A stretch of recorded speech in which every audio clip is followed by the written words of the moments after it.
چلتے ہیں دلچسپ اور معلوماتی خبروں پر۔ آپ کو بتائیں، بھارت میں چکن بریانی 39 سالہ شخص کی موت کا سبب بن گئی۔ میڈیا رپورٹ کے مطابق بھارت کے شہر میں عجیب و غریب واقعہ پیش آیا، جہاں انارم گاؤں سے تعلق رکھنے والا سری کانت حیدرآباد میں مقیم اپنی بہن سے ملنے اس کے سسرال پہنچا اور پھر مے خوری کے لیے شراب خانے چلا گیا۔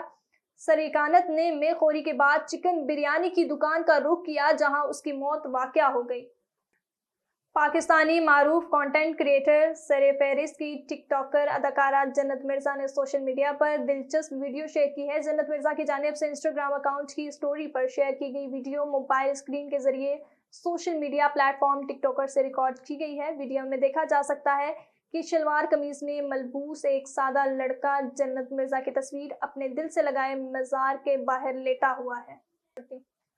امریکی ریاست اوریگون سے تعلق رکھنے والے کتے وائلڈ تھنگ نے دنیا کے سب سے بدصورت ترین کتے کا اعزاز اپنے نام کر لیا۔ 8 سالہ وائلڈ تھنگ نے کیلیفورنیا میں منعقد ہونے والے ایونٹ مقابلے ولڈا کلیسٹ ڈاگ میں 7 دیگر کتوں کو شکست دے کر یہ ٹائٹل اپنے نام کیا۔ اس مقابلے میں روم اور مخلوط نسل کا کتا ڈیزی می بھی شامل تھے۔ ان دونوں کی عمر 14 سال ہے اور انہوں نے اس مقابلے میں بالترتیب دوسری اور تیسری پوزیشن حاصل کی۔